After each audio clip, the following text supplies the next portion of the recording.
Welcome back, friends. I'm Charisse Sims, and this is Parenting for the Culture on Black Love Podcasting Network. Happy to be here again today. Today, I have to start by taking off my educator, parent, coach hat, and I'm just going to be Charisse right now because it has been a day, and I know y'all know what those days are like. There are times where we learn and go to school to plan, and everybody tells us the importance of routines and scheduling and planning, and then life happens, and all of those plans just go out the window completely. So that is my day today, and I'm going to tell you a little bit about my day, and then I'm going to switch hats, and I'm going to put on my educator hat, parent coach hat, and I'm going to tell you what I am learning from today, what I am doing about today, and what is helping me through days like this. And hopefully when you have a day like this, because it will come, let's all be honest, it's life. Stuff happens, poop hits the fan when we don't expect it. Sometimes we can plan for it, sometimes we can't plan for it, but there are things that can help. So hopefully this will help someone out there.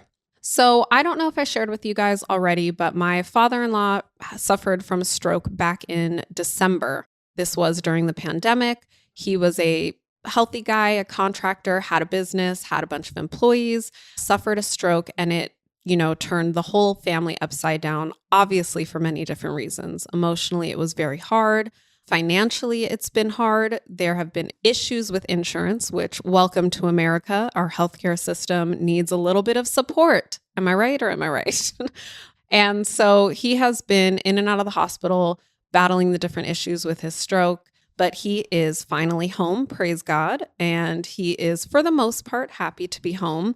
It really amazes me how he's in his 60s, but because of the stroke, he is developmentally kind of the same as a 2-year-old, but his personality is still totally there. So sometimes it's very funny to have a 3-year-old who refuses to get out the car when you get home. And now we have a 67-year-old who refuses to get out of the car when we get home. And both of them want a burger, and both of them don't want to get out the car because they want you to turn the car around and go get something else. So that is kind of our life right now. My husband is one of my father-in-law's primary caretakers, which means that during the hours that my husband is at work, we are hiring a caretaker. The hours that my husband is off of work, he goes to my in-laws' house, and he is either staying there until late at night when his brother, who tag teams the caretaking, comes in and stays overnight, or my husband is staying there overnight. So today, the caretaker called out sick. Something happened. I don't know. The caretaker actually called out a couple of days in a row, and today she was just no-show. So that obviously threw a monkey wrench in our schedule. My husband had to take off work and go down to stay at his parents' house and work from his parents' house. Now throw 6 children into the mix. Usually, I can't even say usually. There has been no usually. There has been no normalcy to this situation. Everybody's just trying to wrap their heads around trying to figure out a schedule that works for everyone. And it is very difficult. But for my husband, he still obviously wants to have a relationship with his children, wants to be able to see them daily. So there's a lot of maneuvering to try to figure out, how do we get the kids to dance class on Tuesdays and Thursdays? And how do we get them down to Long Beach to spend time with their papa on Wednesdays? And how do we all still have family dinner together on Fridays? And how do we still get them to bed on time so that they're not grumpy the next day? And one thing that I have seen, which is something that I talk about with parents a lot, is there are behavioral challenges when things happen in family dynamics, when there are shifts. Sometimes it's a divorce, sometimes it's a new baby, sometimes someone gets sick and it stirs up your regular routine, your regular schedule in the day, and these things can impact the child's behavior. It can impact sibling dynamics, and they can feel their own stress about the situation, and they can feel the stresses of their parents, right? And usually if they're feeling the stress of their parents, they're feeling a stress that they don't understand, because they're just kind of watching their parents go through these things, and they know that their parents are stressed or worried. And so they kind of take on that energy, but they don't necessarily have the same amount of information or understanding that the parent has. So they're dealing with it in a totally different realm. And we usually see it in how they sleep, how they eat. Sometimes you'll see that they're craving more sugar, that they're craving more time on the TV. They're trying to do these things that their body is telling them relieve stress. Sometimes that's throwing a tantrum. Sometimes it's saying, I want a puppy all of a sudden out the blue. We found a stray dog on the street the other day, and my daughter was very adamant about bringing this puppy home. And I was like, babe, we are not set up for a dog. She was legit mad at me for the rest of the day because I would not bring this dog home. But I know that part of it is just her searching to meet her need for comfort and for control over something. So back to today, I'm here recording this podcast. Usually it would be that my husband is with the children at our house so that they can do their regular routine, get ready for bed, have dinner together as a family at the table, all of that. And I'm able to come home after I finish recording and do the nighttime routine with them. However, today, since the caretaker didn't come, he had to go to Long Beach. So he wanted the children to come to Long Beach. And it was a huge hassle of trying to figure out, how are we going to get the kids there in time? How am I going to get back in time to record? How am I going to pick them up in time? How are you going to get them home in time? How are they going to have bath dinner? All of those things, right? And as you can imagine, this does definitely put stress on a marriage because there are things that both individuals want. And sometimes when you're in the moment of emotions and stresses, it's hard to see the other person's perspective. It's very easy to get in your perspective and say, well, these are my needs. This is what I see. This is what I'm experiencing. And the other person is doing the same thing. This is my needs. This is what I'm experiencing. And at one point, my husband said to me, because I was kind of pushing to have my children stay here, I said, I found a babysitter. She can stay with them. It'll be fine. He said, why are you doing this? This is so unfair, as if I was doing something to him. And so I responded and said, this is unfair for everybody. It is unfair for me. It's unfair for our children. It's unfair for you. It's unfair for your pop. It's unfair for your mom. It's unfair for the babysitters that we have to call last minute who have their own children. You know, it's just one of those life's situations that really suck. And it's really unfair for all parties involved. But it can be very hard to recognize what the experience is for all parties involved because the experience is already so big just for you alone. So fast forward, we ended up having the babysitter take the children to my in-laws' house so that he could spend time with the children. And the children were all 6 of them were mad. All 6 of them are like, I don't want to go to grandma and grandpa's house. Why do we have to go to grandma and grandpa's house? I want to stay home. I want to do this. I want to see my friend. So of course that makes my husband feel bad too, because here he is trying to, juggle all the different balls. He's got to work in a new space now. He still wants to be a father and see his children. He wants to be a good son and take care of his father. He wants to be a good husband and take care of me. And so he's dealing and managing with all these stresses. And then he has all these children that he desperately wants to see saying, I don't want to see you. And I think that sucks. And it's, heartbreaking, really. And as a parent, that can be one of those situations where you just are already in a bad situation and now you feel worse because the people you love seem like they don't want to be around you. So switching hats for a second, I want to share my insight on my children's response from the perspective of a child educator or a parent coach. Sometimes when our children are in these situations and we hear them saying, I don't want to do that. I don't want to go there. A lot of times for children, it's not so much that they don't want to. And we get stuck in these places because we go into this logic and this thinking of, but just 2 days ago, you asked me if you could come to grandma's house with me. So how come you don't want to go today? And of course, our children have a response. Well, it's boring at grandma's house. I don't have any of my stuff there. I don't have anything to do there. I can only watch TV here. Yet we go back to, well, 2 days ago, you wanted to be here and you wanted to do nothing and you wanted to just watch TV. And you said that this is the place where you get to watch more TV. So you like it here. And actually, you were just begging to sleep over. All of these things are true, right? It's true that grandma's house is a fun place to be where you get to watch more TV than at home. And it's also true that grandma's house doesn't have my things and doesn't have my toys. Both of these things are true. And so for children, they will search for reason and logic, just like we will search for reason and logic. And we find ourselves in a battle with our children, trying to argue, trying to reason and logic, and leaving out addressing the need. So one thing that happens with children is as they grow up and as they get older, their need for autonomy, their need for independence, their need for control grows. And as parents, it's very hard for us to relinquish control and give them that independence, especially because we were definitely raised with this. I'm the parent, you do as I say, and don't ask questions. And you're a child, so what are you supposed to be in control of? And we have this idea of if we start giving our children control, that we are losing control. But there are ways that we can give our children control, and we can still have our own level of control, and we can nurture their need for autonomy and independence and control, and teach them how to gain these tools, gain the skill of having control over something, of having independence with something, of having autonomy over something. And we can build these skills in them and teach them these things without it having to be us losing something in the process. So for our children, the whole, I don't want to go to grandma's house, I don't want to go to grandpa's house. For me personally, I don't see it as they don't want to go. What I think is happening is that they have now lost a sense of control. They thought that they were going to be in their house, that they were going to be in their space. They had mapped out for themselves what they were going to do tonight. I want to bake cookies tonight, and I was going to watch a movie with my sisters, and I was really looking forward to playing this game outside in our backyard. And so they had mapped out their own little schedule and their own little things that they were going to do. They were going to get on their phone and play Roblox with their friends and check in. And now they had this monkey wrench thrown in where they don't have any control over their situation.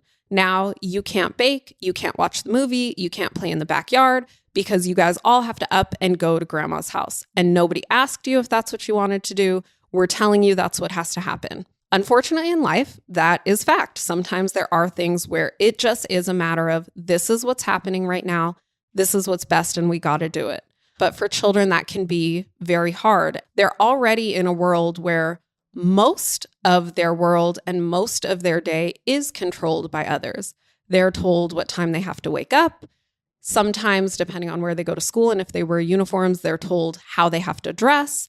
Sometimes, depending on the school, it's even down to the options of how you can wear your hair or how high your socks can be. You know, a lot of private schools, Catholic schools have very strict rules on their style of what they can wear to school and how they have to wear their uniforms. They're told what they can eat. Here's your lunch. Here's what you're having today. In class, you're told when you can speak, when you can use the bathroom, when you can play with your friends. Children have, and when I say children, I mean, you know, from 0 to 18 years old, really, when they're in the school system and they're in grade school, they have very little control over their days. Most of their days are mapped out for them by other people, and they are just told where to go, when to be there, how to do it, how long to do it, and they're given very little free time. So when a monkey wrench is thrown into the little time that they feel like they have control over, and all of a sudden they found out that, hey, that window of time that you got to control, it's gone now. Someone else is dictating and controlling that as well. Someone else is telling you how and when that's going to go, and they're telling you have to like it. So when children now respond with, I don't want to go, I don't want to do that, it's not a matter of I don't like it there, and it's not a matter of I don't want to be there. What they're saying is I don't want to not have control over this as well. So we find this battle with children of them trying to regain control. And sometimes the only thing that they can control is, you know, whether or not they get to express that they like it or not. And this is where emotional regulation, emotional intelligence comes into play, because as adults, we often hear that sometimes the only thing you can control is your emotions. The only thing you can control at the end of the day, you can't control how someone receives you. You can only control how you respond to a situation, you know, things like that. But we have not yet taught children what their options are in responding to a situation. So our children will just sit here and they'll battle us and they'll fight, and it's their fight for control, independence, autonomy. So in these situations, there are ways that we can begin to give them a little bit of control. The hard part might be you have to go to grandma's house. That's what it is. The control might be when you get there, what would you like to eat for dinner? You can plan dinner when we're there. We can order dinner. You can pick your favorite dinner. Or when we get there, what would you like to watch on TV? So sometimes when we take from children, we've got to also kind of give to them to get that cooperation from them and to give them that sense so that they can meet their need for whatever need they're trying to meet. So one thing that I did for today was I recognized that not only did my children have a need for control over the situation, but I also heard them saying, there's nothing for us to do there. It gets boring there. There's so many of us and it's a smaller space and it gets so loud there. The twins who are 3 years old, they get bored and then they get busy and they just get out of control and it's stressful for all of us. So I heard them saying they don't feel like they're going to a space that is for them, that they feel like they're going to be visitors somewhere. And sometimes that can feel uncomfortable. And a lot of times when I think about the spaces that I'm most comfortable in, they're spaces that I know were created for me. And this is even if I'm going to a friend's house. If I go to a friend's house and I see a nice comfy couch to sit on and I see that, they can offer me something to eat, something to drink, I feel welcome there and I feel like this space is for me. That's another issue with Grandma and Grandpa's house is that we have 6 children. 2 of them have severe food allergies, which requires very strict diets. So when they go somewhere else, there's usually not food for them. So to solve this issue, I got on Instacart real quick and I ordered a 3-drawer plastic bin cubby. And then I ordered some art supplies so that there were coloring books, paper, crayons, markers. And I ordered some toys for them, for the little ones, because bored will equal busy. So for those of you with littles at home and your littles are climbing on the tables and jumping off of couches and being really loud, usually they're bored and they have a need for play. And we can best nurture their need for play and our need for a little more peace and organization by giving them an outlet by which they can play. So I ordered a bunch of toys to have sent over to Grandma and Grandpa's house so that they can have their own little storage and cubby bin there where they have their own things to do. So that every time they have to go to Grandma and Grandpa's house, they know, ooh, I can't wait to get there because I have those dolls at that house. And ooh, I can't wait to get there. I have that play food at Grandma and Grandpa's house. And usually when this happens, honestly, your children will end up asking you now because now they have newer toys at Grandma and Grandpa's house that they don't have at home. And now they're like, when can I go back? Because I really want to play with those toys. And they might say, ooh, I have art supplies at Grandma and Grandpa's house. I can't wait to go back, or it's fun here.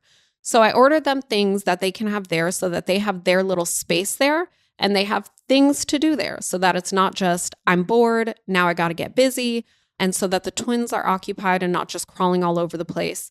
And I will say also that I recognize that this is a privilege in parenting, right? This is not a cheap solution. The ability to hop on Instacart, buy some supplies, send them over there, that is a great privilege and a great blessing, and one that I'm so thankful and grateful that I have the ability to do that. But I recognize that not everybody is able to do this. So this is where sometimes we just kind of got to get through the thick of it and then come up with a plan for next time. So maybe for some people, this looks like finding an old cubby bin in your garage or finding something that you don't need in your house. In my house, I have several of these plastic storage cubbies that we use. If I was not able to order a new one, I would probably go through my house and try to rearrange things and say, where can I fit the things from these 3 cubbies so I can clear this out and take this to Grandma's house? And then I would rearrange things so that I could do that. And maybe at my own house, I would have my children go through and pick out their toys. Pick out some toys here that we can leave at Grandma's house so you have it there. That way, I'm not spending any money, but I'm still achieving the same goal. That way, I'm not spending any money, but I'm still achieving the same goal of creating a space for them at Grandma's house, creating things for them to do. If I do have a little bit of money in my budget to spend, maybe I'm going to a thrift store and buying toys from a thrift store. Or maybe I'm hopping on a group with other moms and doing an exchange. A lot of moms are constantly clearing out toys to get new toys or clearing out clothes to get new clothes. And so you'll find that if you find these mom groups on social media, Facebook, Instagram, there's a wealth of different places where there are these mom groups that are local in your community, in your area. A lot of them have these regular exchanges where they kind of meet up at a house or at a park or at a public place, and everybody brings their old stuff, whether it's toys, clothes, strollers, whatever it is. and they bring it and it's for you to choose from and take home. It's free. And if you have stuff you're looking to get rid of, you bring it and then gift another family. And it's one of those like trash to treasure things. One person's trash is someone else's treasure. So there are ways to get what you need, get the extra stuff at little to no cost. Or if you have the means, you can go ahead and invest a little bit of money for a lot more peace. And that's what I decided to do today. And then my husband and I also set up a meeting together. So I don't know how many of y'all like meet with your husband, but that's something that me and my husband have to do. Like we have 6 children, and without any of the other things, our family is its own business. And both my husband and I are entrepreneurs. So we both kind of have this business mind and run things like a business. A lot of how I run my family and do things in my home is very similar to how I would run a classroom.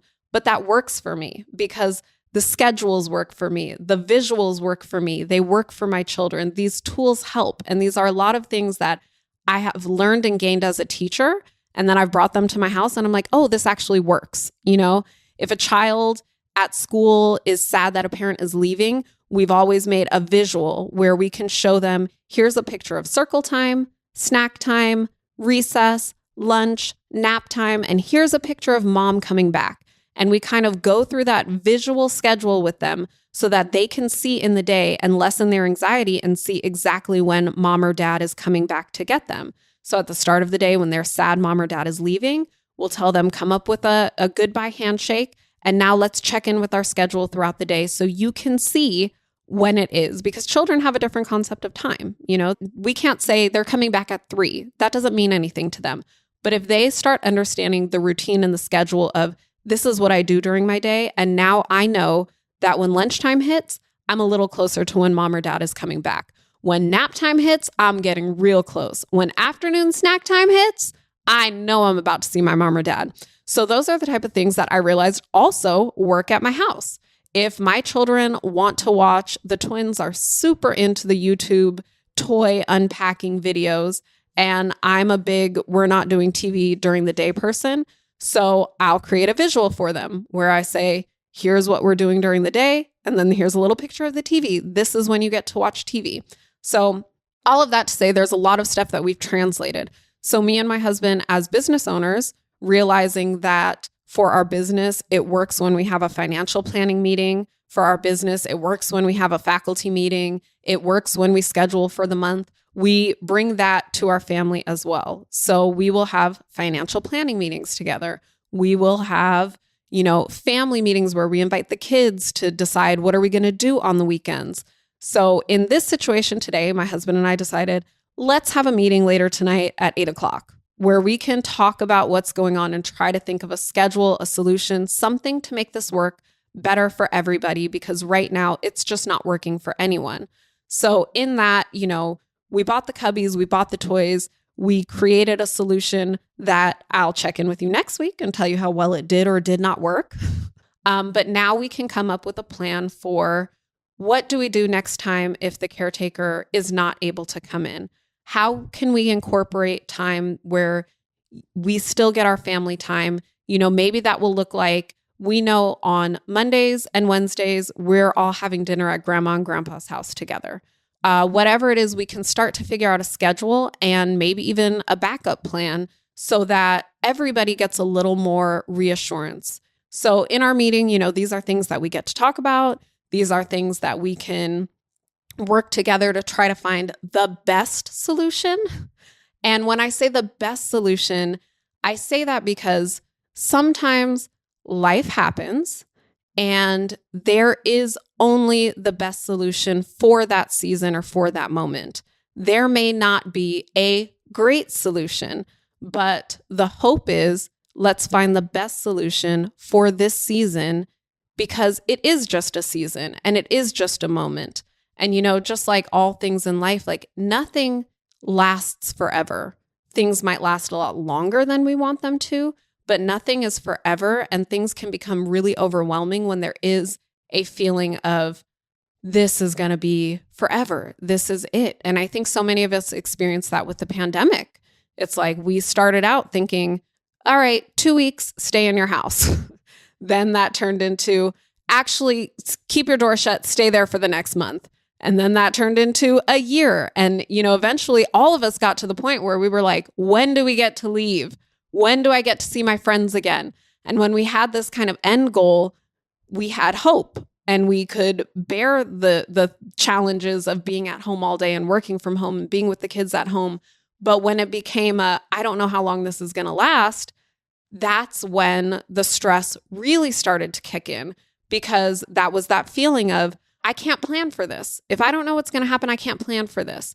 And, that's honestly what our children feel a lot of times. When they don't have a routine or schedule, they feel like, I can't plan for this. I can't manage this. So that's why you hear a lot of times that routines and schedules are so important for children. But anyways, back to this whole situation, it's like, for me, I recognize and I realize that while I don't know how long it's going to be, there are aspects of it that I can control. There are things that I can do to make it the best situation. But one thing that I know for sure is that it is not forever. And knowing that kind of allows me to say, okay, this is what it is right now.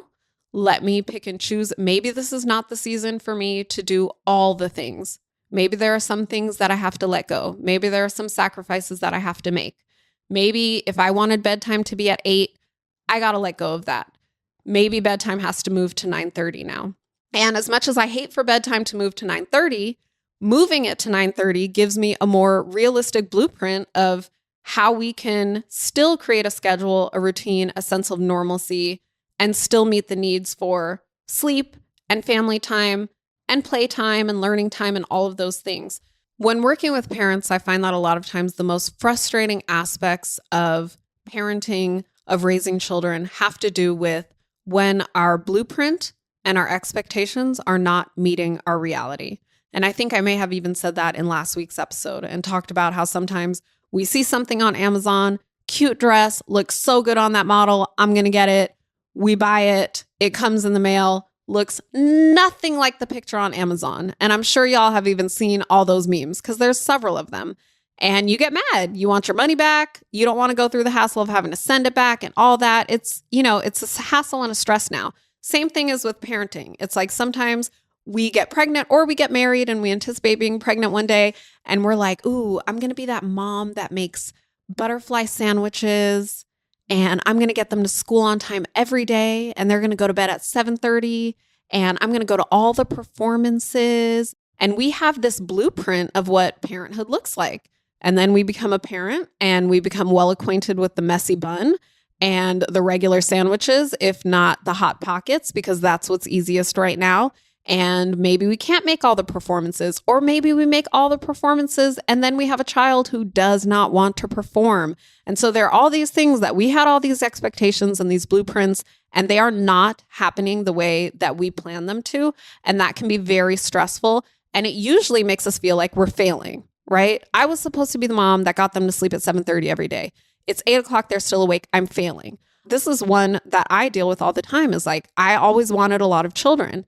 And I imagined, I kind of looked like way, way forward. I imagined myself like 50 years old with my grown children still coming around and us like having coffee together and playing and laughing and catching up. And so when I see my preteen and 10-year-old and 8-year-old children, and they are like physically fighting each other. Yes, my children fight each other. I have all the tips and tools and they still fight each other and throw each other on the ground. My heart is like, you're failing. And my mind is like, Charisse, you failure. You suck as a mom. Look at your children. They don't love each other. They're fighting each other. And that is what gives all the stress and anxiety. But I remember having a conversation with my children one day, and I'm almost on the verge of tears. And I'm like, you guys, I feel like I'm failing when I see you guys fighting. Your siblings, your sisters, you're supposed to love each other. And they looked at me and they were like, Mom, sisters fight. And I was like, who told you that? Who told you sisters fight? And they were like, Mom, that's what it is. Like, we're okay. This is what sisters do. And while I have siblings, my siblings are a lot older than me. So I did not have the experience of growing up with siblings. So when I became a mom who wanted to have a bunch of children, I did not actually know what having a bunch of children would look like. I don't actually know how, children who are a year to a year and a half apart from each other, I've never actually seen what that looks like in a home and how they get along. So here I am with this blueprint that they would all be best friends and play board games together and tell secrets together and giggle with each other. And all of that happens, but they also fight each other and argue and steal each other's clothes. And in my blueprint, they would steal each other's clothes, but that would be cute. It wouldn't end up with somebody on the floor with a black eye. We've never had a black eye, but we've definitely had a lot of bodies on the floor. So for me, especially my children telling me, Mom, siblings fight. That's what we do. My children are helping me to change my blueprint and to change my expectations so that I can realize, okay, sibling fighting, that is a normal thing. I'm not failing. This is what it is. And so same thing, back to today in life situation is my blueprint did not include, nor did my husband's blueprint. Both of our blueprints included one day we would probably have to take care of our parents. Both of us had that in our blueprint, in our expectations. I don't think that either one of us had in our blueprint that it would happen this soon and that the care would be so hands-on. I think that both of us had this idea that one day we would have a house with a cute little back house and grandma and grandpa would be in the back house and we'd go see them when we want and kids would run back and forth between the front house and the back house.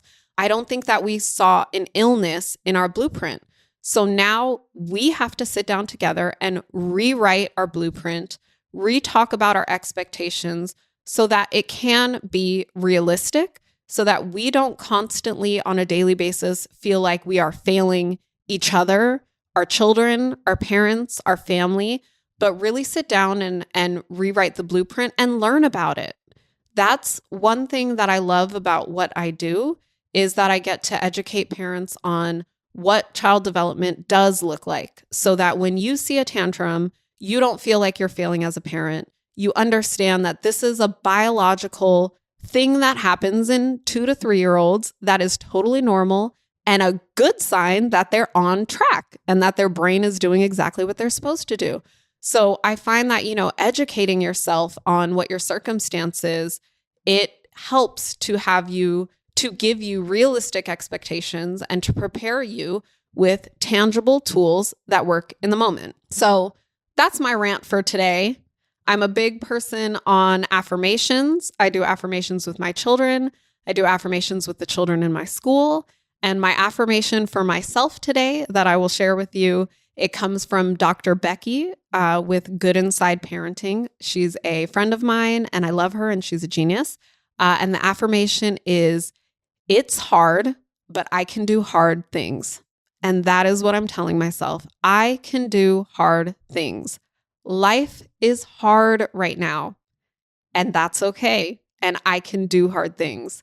And for you, my friends who are listening, life can be hard. Parenting can be hard, and you can do hard things. So friends, thank you so much for tuning in today. Thank you for allowing me to vent. I'm so happy to have this community. This is what community does. We share, we listen, we learn, we grow, we love. And I'm here for it. And now I'm going to run because we got some family meetings to do and scheduling to do because we can do hard things. So I hope to connect with you guys next week. I'm looking forward to it. Sending love and light to all. Bye, friends. Parenting for the Culture is executive produced by Cody and Tommy Oliver. Our senior producer is Crystal Hill. Art is by Coy Madison. Parenting for the Culture is a Black Love Podcast Network production.